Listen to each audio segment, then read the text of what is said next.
তারেক রহমান বিএনপির উপজেলা ইউনিট কমিটির সদস্য হিসেবে রাজনীতিতে পা রাখা। এরপর রাজনৈতিক অঙ্গনে নানা চড়াই উতরাইয়ের পার করেছেন তিনি। দীর্ঘ নির্বাসিত জীবন শেষে তার স্বদেশ প্রত্যাবর্তন, সব মিলিয়ে ঘুরে দাঁড়ানোর এক গল্প।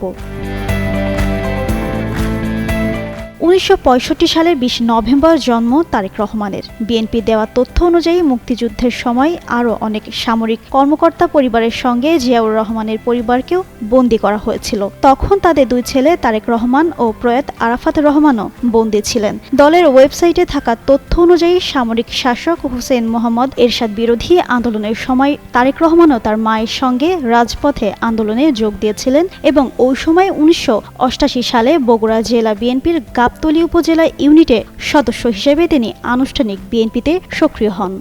তাই এলো ইনোভার, যেন আপনি লাইফে থাকেন রেডি প্রতিদিন। Innova, designed for now.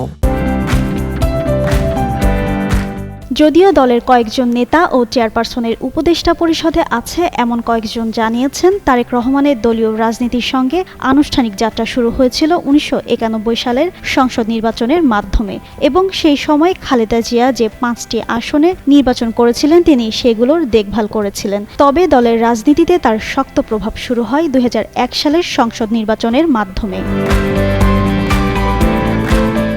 2001 সালের সংসদ নির্বাচনের সময়ই দলের ভেতরে সক্রিয় হয়ে উঠতে থাকেন তারেক রহমান। পরে 2002 সালের 22 জুন দলের মধ্যে সিনিয়র যুগ্ম মহাসচিব পদ তৈরি করে তাকে ওই পদে অধিষ্ঠিত করা হয়। এটাই ছিল দলের রাজনীতিতে তার বড় উত্তরণ। জিয়া পরিবারের সদস্য হিসেবে এটা তিনি পেয়েছেন। তাকে ঘিরে পরে দলের মধ্যে একটি প্যারালাল নেতৃত্ব বলয় তৈরি হয়েছিল। সংবাদ মাধ্যম বিবিসি বাংলাকে এমনটাই বলেছিলেন রাজনৈতিক বিশ্লেষক ও গবেষক মহিউদ্দিন আহমদ।